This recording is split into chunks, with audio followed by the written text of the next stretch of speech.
My name is Mash Mutlapudi. I am 37 years old. I come from Welkom, South Africa. It was in 2006, around September, October, when I was diagnosed with HIV positive. I was pregnant with my daughter, so as I go to the clinic for pregnancy checkups, that's where they found out that I was pregnant. As they found out that I was pregnant, I was HIV positive, I went back home to tell my husband. And he started blaming everything upon me because I was the one who was tested and he was not tested. I went through the pregnancy alone until May 2007 when I went to deliver my girl.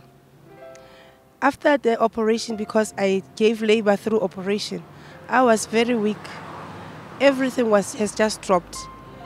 I couldn't have even power to pick her up. But they treated me at the hospital. They started giving me ARVs. I improved and I became fine. In 2008, June, my husband passed away. It was just drastic because it was only a week. Within a week, he's in the hospital now. He passed away. And now I was alone. And due to stress, my health started to deteriorate against everything that they've been giving me. And they tested me with TB again. And I was suffering from pneumonia. So they gave me TB treatment together with the ARVs. They couldn't work. Every day my health was deteriorating. I was losing weight every day. And then I started to develop sores all over my body. Even in my mouth, I couldn't eat. Even in my private parts, I couldn't even go to the toilet. I couldn't eat. I lost too much appetite. And as a result, I even lost my job because now it was affecting my job. I couldn't perform well. As a teacher at school, I couldn't teach learners. I lost my job because the principal just told me, go and get yourself well, then you'll come back to work. It's like we are risking to the government if we employ somebody like you, and we are putting other learners' lives at risk without even knowing what was wrong with me. So I just went home and I was admitted in the hospital because I got worse after I lost my job. I was admitted in the hospital in August. The whole month of August, I was in the hospital. And the doctors were giving up hope on me because everything that they tried, it was not working. When I was there at the hospital, my lungs were full of water. And they wanted to put a pipe inside me to drain that water.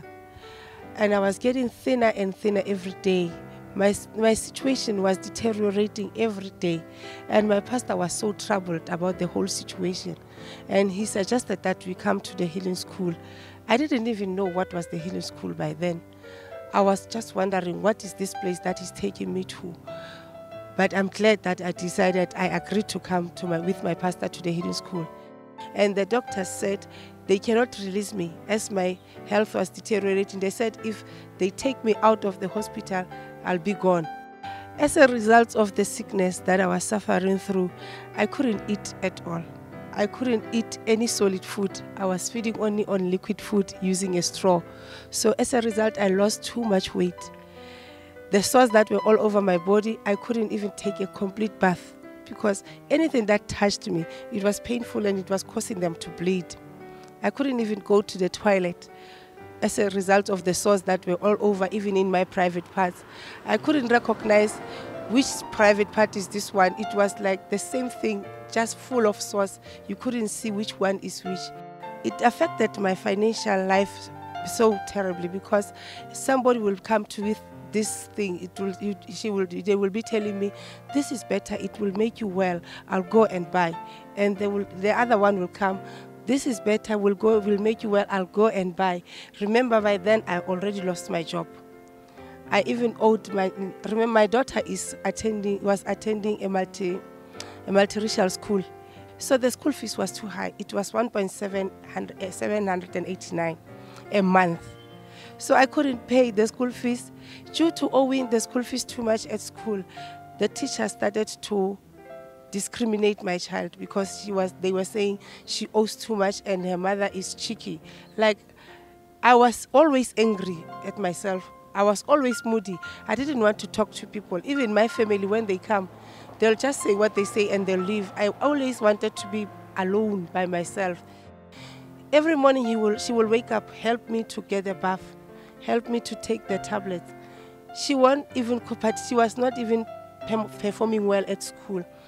My sickness affected her performance at school to an extreme that every time when she come back from school, she will just take a nap, and she's not a sleeping child. She will always be at on bed, and they diagnosed her with that heart and everything. They booked her to a specialist here in Bara. But on top of that, due to the financial constraint that I was experiencing, I decided to sell my house. I called the estate agents to come and assess my house to give me the price value of the house. They came and did all those things. When they were on their process to prepare the papers, it is when I came to the healing school. And today, look at me. I am completely well, completely healed, completely full, back to myself. Both my daughters are healthy, and my daughter is performing well at school again. She's also back to be called the Sportswoman of the Year. I'm back to my work. That's how powerful is the word of God. The marvelous things that it works on me. Look at my weight. I gained weight. Whoa! Even there's no clothes that are fitting me anymore. I had to buy a new wardrobe. I am beautiful. My skin is restored. My health is restored. My weight and my body, everything is restored. And my house is restored too. And I thank God for that. The healing school made it possible for me.